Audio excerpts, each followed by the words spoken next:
Alô, amigos, tudo bem com vocês? É um prazer retomar e eu já inicio desejando que 2026 seja de muita saúde, muita paz, muita prosperidade. Hoje as nossas reflexões serão sobre o seguinte dizer: nunca houve Messias. Por que eu falo isso? Eu falo isso porque não há salvação e nem perdição. O Messias, que muitos consideram que Jesus tenha sido um Messias, ele pode ter sido um Messias, mas outros existiram antes dele até, como Isaías, Jeremias, Ezequiel, Eliseu, Elias. Que é o Messias? É um propagador da nova era, da nova luz ou da verdadeira luz. E assim sendo, é um iluminado. Mas acontece que esses Messias, entre aspas, esses iluminados, eles ou foram assim numa caminhada milenar, de muitos milênios, até fora deste planeta mesmo. Jesus, por exemplo, foi a primeira vez que ele esteve aqui na Terra, que era um mundo e é de expiação e provas. Vai passar agora para o estágio de regeneração. Mas ele disse assim, Jesus, vamos comentar sobre ele. Vós sois perfeito, sede perfeitos, como vosso Pai Celestial o é. Ele não disse, vocês vão ser igualzinho o Pai Celestial em termos de perfeição. Mas ele quis dizer que vocês se aproximem dele o mais que puder. Participe da boa vibração que ele expande.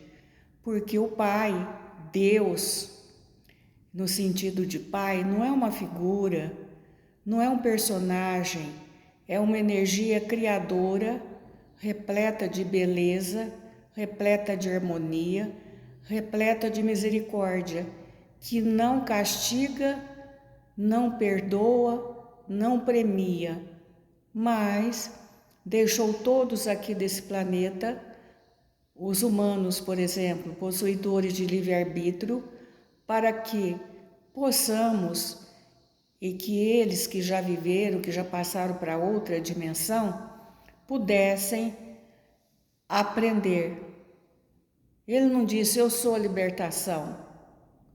Então, mas por que ele passou como Salvador, como Messias, como libertador, como morrendo pelos nossos pecados? Sim, porque pecado é a malvadez, e foi a tremenda malvadez, tortura e assassinato que fizeram com ele. Mas fizeram não foi por questões do bem ou do mal, foi por questões econômicas, foi por ganância, foi por inveja, foi por medo de perder o status. Então, daí para cá, principalmente depois de 325 anos que ele havia já falecido, houve, como eu disse, um conselho. Esse conselho, essa reunião, cortou muita coisa das palavras primitivas, iniciais de Jesus e acrescentou outras, como, por exemplo, o dogma da salvação, o dogma da perdição, a crença no céu, no inferno, quando o céu e o inferno estão lado a lado dentro das nossas consciências. E isso interessa para quê? para que coloque certas mentalidades que não refletem, não pensam, na dependência de algumas pessoas, quer sejam elas religiosas, quer sejam elas políticos, quer sejam elas tutores, para dizer, ou então, quer seja uma seita religiosa, uma religião, quem não é desta religião não se salvará. Quem não é daquela religião não se salvará. Quando, na verdade, a salvação é a paz de consciência, a certeza que não fez nada de mal contra si próprio e contra o próximo. E esse próximo, eu lembro sempre que não é só o humano, não é só o branco, não é só o preto, não é só a mulher, não é só a criança, não é só o homem. Também os animais, também as plantas, também os minerais e tudo que há, que foi criado e que nós sabemos que tem coexistência ao mesmo tempo que a nossa e evolução ao mesmo tempo que nós. Há um conhecimento que diz assim, o vírus, dentre a escala, vamos chamar assim, de animal, é o que há de mais nocivo, de mais difícil, de mais perigoso. No entanto, ele já está a um passo do cristal, que é remédio. Então veja que tudo que existe nessa Terra e também em outros planetas é para evoluir, é para aprender. Aliás, a reencarnação é uma das pedras milenar do Evangelho de Tomé. Um evangelho que não é considerado válido porque ele é de antes do Concílio de Nicéia. E porque ele não foi escrito nem por Marcos, nem por Lucas, nem por Mateus e nem por João. Aliás, ele ficou escondido até 1940, bem como outros pergaminhos. E ele é considerado, então, não verdadeiro. Ele é considerado um apócrifo. Mas eu insisto muito para que vocês leiam esses evangelhos apócrifos, porque esse aqui, por exemplo, ele é composto de 114 assertivas, 114 frases que teriam sido ditas por Jesus. Alguém copiou, alguém contou para Tomé, possivelmente também fez com que fosse copiado. 114. E quando a gente abre esses dizeres chamados de Logion, a gente sente uma energia muito boa, porque a gente está se reportando, recuperando o que o mestre, há já quase 3.000 anos, disse. 3.000 anos mesmo. São as palavras iniciais, primitivas de Jesus.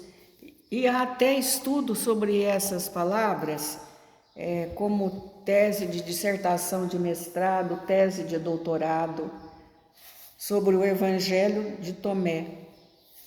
E é muito interessante que a gente reflita sobre isso, porque se houver salvação, eu digo e repito, a que está dentro da nossa paz interior. E isso só o conhecimento, o autoconhecimento e a prática do bem é que nos trará. E para isso é preciso que façamos o quê? Que a gente se esvazie, que crie um oco interior na nossa consciência, mas que seja preenchido com o quê? Com o que Jesus disse. A bondade indiscriminada contra qualquer coisa e ser que esteja aí na caminhada conosco. É preciso não esquecer que a morte, essa passagem, ela ou vai nos enviar para uma morada melhor, ou, se nós formos degenerados, para uma morada bem pior.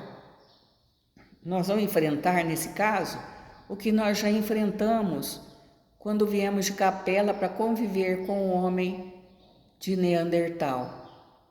Então não há salvadores, não há perdedores, não há nada externo que nos ajude, não há nada externo que nos prejudique. Mas como que não há? E esses terremotos, esses cataclismas? Nem isso, porque nós sempre estaremos onde a nossa energia nos colocará, quer em missão, quer em expiação. Precisamos estar esvaziados com essa certeza que viemos para aprender. Isso tem um tempo, assim como o curso de uma criança, de um adolescente ou de um universitário qualquer.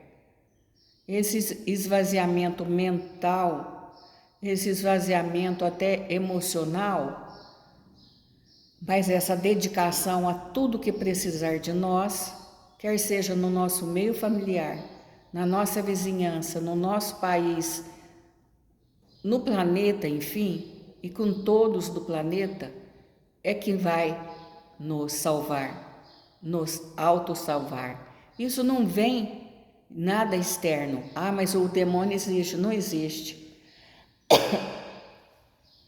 O demônio somos nós mesmos, que somos cruéis. Aliás, a gente até ainda, graças a Deus, se surpreende por certos demônios que torturam, que matam, sádicos, loucos, que se comprazem no sofrimento sempre no mais fraco. Mas eles em si vão viver também o inferno que eles provocam no próximo. Então é isso, gente. Não existe salvação, não existe perdição. Não existe um Messias, alguém iluminado que vai nos tomar pela mão e nos conduzir para o caminho do bem. Ou um malvado que vai nos tomar pela mão e nos conduzir para o inferno. Existem sim moradas ígneas para as quais nós somos atraídos dependente de como vivemos, do que fizemos. Nesse sentido, sim, mas no mais, não. Não há essa força externa religiosa, essa força externa econômica, política, seja lá de que for esse poder maligno, só nos atormenta quando o tormento já estava latente dentro de nós. É como a depressão, ela precisa de um gatilho para nos derrubar. Mas para isso há medicação, e a medicação sempre é a prática do bem. Ah, é oração. Claro, mas em primeiro lugar, a prática do bem. E hoje eu vou ser mais rápida, porque minhas cordas vocais com a chuva piora. E elas estão péssimas. Então, para não ficar, importunando a audição de vocês, eu me despeço, dizendo que nesse nível de uma força externa para nos salvar, não existe. Assim como nunca existiu um Messias, um Salvador, nem Jesus.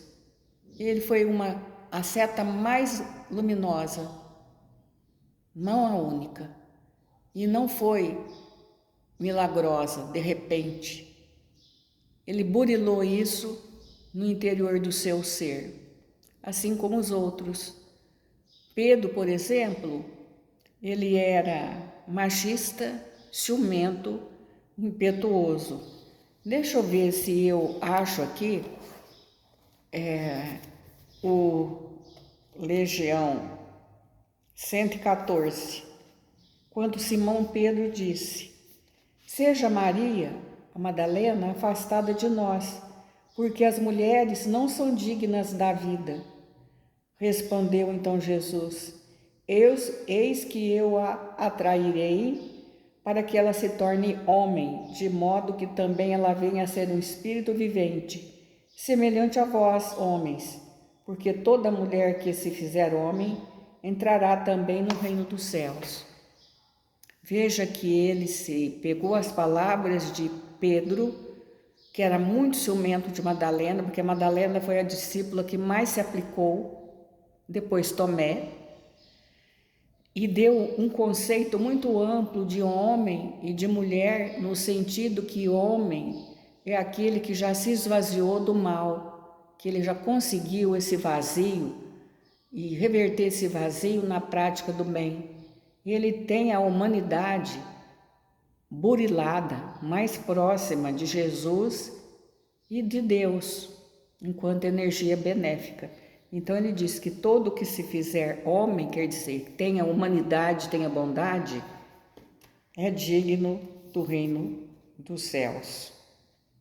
No entanto, Pedro, com toda essa rusticidade, porque aqui é uma frase completamente enganada que Jesus teve que pegar e vestir até com um sentido mais manifesto, um sentido que a gente, para entender, tem que estar estudando o gnosticismo, para o qual não existe valor nem no homem, nem na mulher, enquanto sexo, enquanto gênero, mas sim no que ele, o homem e a mulher, traz dentro de si. No entanto, Pedro, essa pessoa ciumenta, equivocada nesse momento,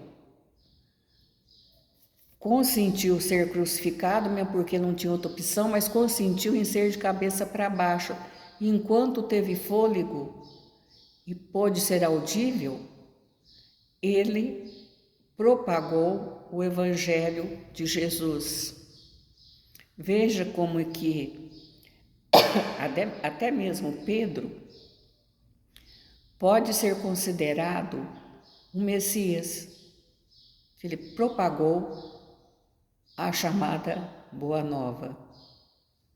E eu fico aqui, agradeço a atenção de todos vocês e termino como outro Messias, que foi Paulo de Tarso.